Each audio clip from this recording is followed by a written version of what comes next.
I went to the website www.unitedstatessokeicouncil.com, and they have what I think may be a good set of requirements for people who want to create their own style.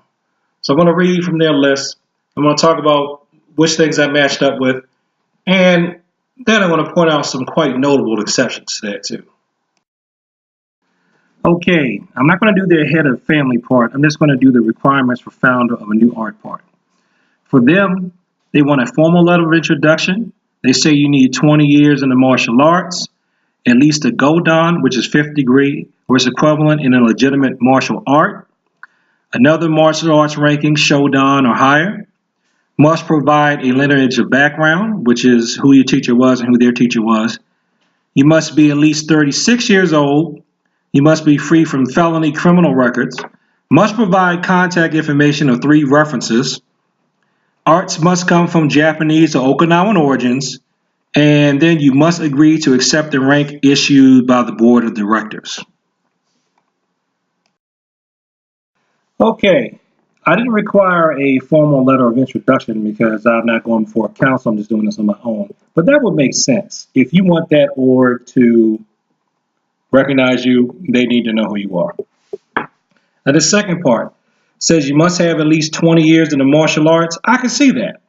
Because by the time you've been in any type of field or career for 20 years, you have a grasp of it. You can kind of see where it's going and if it needs to go in a new direction. I look at it kind of like a person's life. We're considered adults at 18. At 20, you're an adult. You're not fully grown, but that's old enough to kind of know what direction you would want to go in life a lot of times, even though some 20-year-olds don't. But 20 years in the martial arts, that's a good grasp, especially these days when we have so much information where the direction of martial arts could change every 5 years sometimes too. So I don't have a problem with that. What did I have? I think I had 30 years in. Yeah, I had 30 years in when I did mine. That's not counting the breaks. So I would say I had 30 years of solid recreation martial arts experience. So now this one, at least a Godon or its equivalent in a legitimate martial art, I did not have that, but I can see where that's good. Because honestly, once people get to be around fifth degree, you're pretty much on your own anyway. Nobody's really coming to you and expecting you to really follow up under them to necessarily learn things. You really should start learning how to give back. But see, with the traditions and teachers I've come from, they do that to people where I've been in at Black Belt, at Shodan. That's why I think a lot of times our Shodans with the people I've been with are probably like fourth or fifth degrees with other people. Now, I'm saying this about both the Taekwondo, Tang Sudo, and Judo people I've trained with. And I'm not the only one that said that. Other black belts that have been on those orgs have pretty much said the same thing too. Like, why is it so hard to get a black belt from these people? I go to other orgs, it's like they're fourth to fifth degrees, know this and stuff. So, but if you just want to be totally objective, here's an objective standard. And if you're fortunate enough that you have another higher ranked black belt around you to mentor you, let them mentor you to fifth degree black belt if you can. If you got that, I say take advantage of it. Now, I've said before, with number 5, you must provide a lineage of background. I've said I don't play the lineage game, but you do. I can see where they would want to know who your teachers are. They want to know that you actually learn from somebody else, and that you're not just you woke up one morning after playing hacky sack and decide to form a martial art, but you don't really have any experience in it. Plus, if they want to, if they're curious, they can call your teachers and find out more about what you're doing. Sometimes people check up on what you've done, not to hurt you, but to help you, so they can really get a grasp for what you know, so they don't feel like they're wasting your time. Because I've done that. There was a kid that was going to come under me at black belt. I wanted to know he couldn't really remember what he did before, so I found out his old school, and I called him and asked him some questions so I could find out where I need to take him. I was just going to just say, hey, just learn the forms and bring them on over. But anyway. What's this one? It must be at least 35 years of age. I can kind of see that. even though there's some notable exceptions to that I'm going to get to in a minute. I can see that because around that age, you're pretty mature. So I think when I really said this is Cecil Ryu Taekwondo, I think I was 40. So I could see that. Must be free from felony criminal record. I can understand that too in terms of if their org is going to vouch for you, if they're going to put their stamp on you, then yeah, they want to make sure that you're not known for any kind of monkey business, anything criminal, especially when it comes to kids. A lot of this stuff is about protecting children these days. Now, that's not to say that people who've been to jail don't have any effective fighting styles, okay? I'll save that from when I talking about exceptions. But that's why they're asking that. Number 8, must provide contact information to 3 references. Yeah, I can understand that. Number 9, arts must come from Japanese or Okinawan origins. If they're using Soke, then their org is Japanese based, so they are going to certify you in what they know. And I can see that, but I could also see some people interpreting that as elitism. But I'll come back to that in exceptions. Number 10, must agree to accept the rank issued by the board of directors. I can see that too. When I formulated my thing, I didn't say that I'm a 10th degree black belt now because I felt like that was ridiculous. When I started, I put myself at 4th. I was like, that's about the rank most people are when they are flying on their own. Or you could say they can run their own club. That's like low-level master. I'm really like a low-level master, even though I know what I do and where I want to go in terms of technical ability. Technical ability, not concept. That's one thing I've learned from working in IT. You can have a great idea, but you might not know how to carry it out. You may have a great idea for a new type of software that's needed and everybody needs to do it, but you can't code. You can't write the code for it, even though you know what needs to happen. So then you need to bring in technicians, or you're going to have to go out and get the technical knowledge yourself so that you can implement the creation that you want. So that's why I can see that. You must agree to accept the rank issued by the board of directors. And then again, though, now if you're going to go to them for approval, right, then you're going to have to accept what they say about you because you're going to them for approval. Okay? Now, there was one thing that I skipped over, but I'm going to go back to it when I'm talking about exceptions, which is now. Okay, so formal level of introduction. Well, if you're just doing it on your own, you don't really need to introduce yourself to yourself. What I would say you should do, though, is just write up for yourself what your art is, a brief history of it, and put it up on your website. That way, you can use that as a jump-off point to explain to people what you want to do. Now, when I went to be able to teach classes in the county, I had to do the equivalent of this. They wanted to see a curriculum, and it just so happened I'd written all that up for myself. I've written it up for myself, and I just brought it with me in case somebody asked so I could show it to them. And they asked me basically the equivalent of for a formal level of introduction, and they asked what my requirements were for up to black belt. And it wasn't really anything that long or drawn out.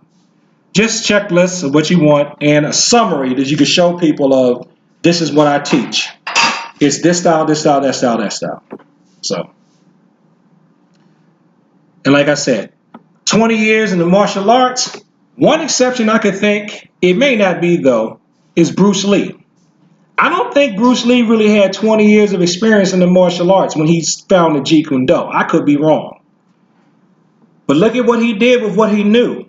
So, if somebody's extremely, extremely talented,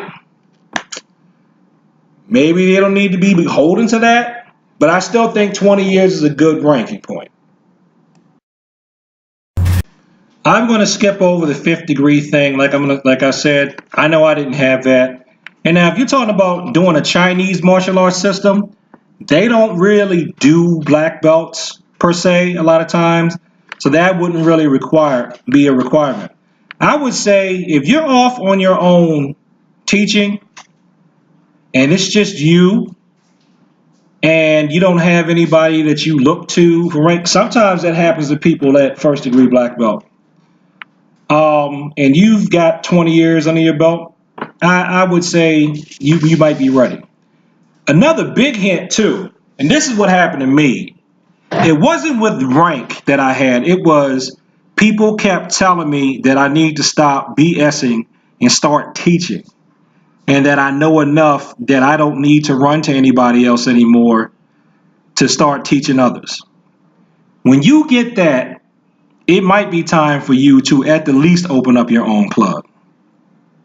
Two different teachers I had told me you need to start flying without a net under you anymore. You just stop it. Your days as acolyte are done. Knock it off. I'm paraphrasing. Two different teachers of two different styles told me that. One of them even did it scared straight style, but he had a meeting with his black belts, and I want to talk to all y'all because we were getting on his nerves. And when he came to me, he started telling me I need to be teaching now. I need to be doing what he's doing. I mean, and everybody was looking at me like, yeah. I'm like, dang, yeah. I felt like I was, a junkie in an intervention or something. But when a bunch of people, that's a lot of times how it happens. When different people are telling you that it is time for you to take the reins, it's probably time for you to take the reins. Even if you don't ultimately go on your own path, you should. Plus, the guy who's technically my grand master in Taekwondo said to my face, told me, you don't need me anymore. Just stay on your own path. You're doing fine. You're getting it. Just stay there. Stop trying to come up under somebody else. And he said, look, if you want me to take your money, I'll take your money because I can use your money, but you don't need me anymore. And I'm like, but there's so much I don't know. He said, well, then learn it.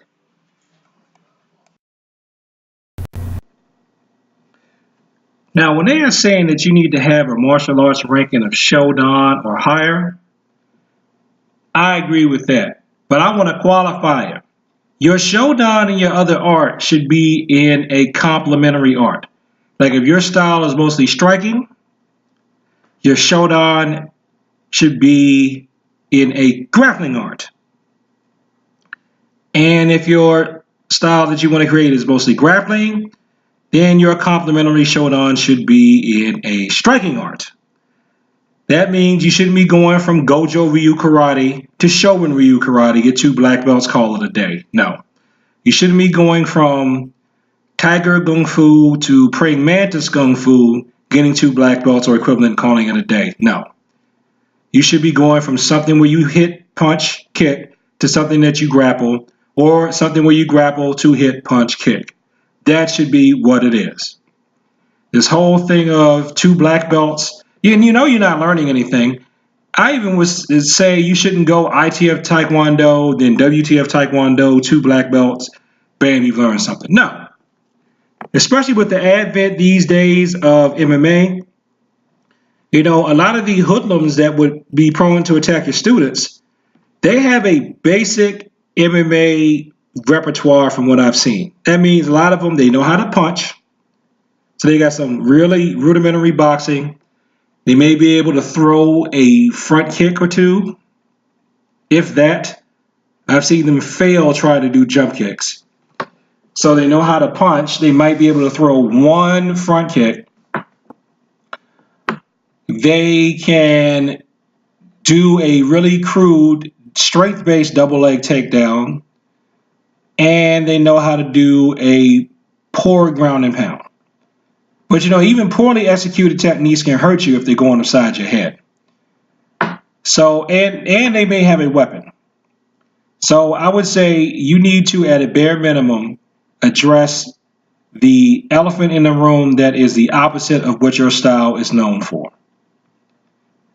So that is one thing I agree with. A black belt in a complementary discipline to fill the quote-unquote holes that could be in your style. So That's pretty much all I've got. In terms of the things with felonies or whatever, you're just going to have to work that out on your own if you're a felon. I know plenty of fellas know how to fight, but the thing is, in terms of people hiring you to teach in their spaces, if you have a felony, it can be hard for you. So you're going to have to find a way to work around that. But if you want to do your own style, I would say just write it up. And I don't know if I said it before, but I'll just say it again. You know, Bruce Lee didn't follow all these, and he still created his own style. So there you go.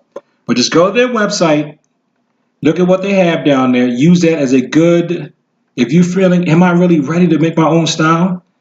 If you can meet these requirements, then you're probably ready to go off on your own if that's what you want to do. But again, the thing I don't really stick by is it's got to be Japanese Okinawa. Again, that's their forte.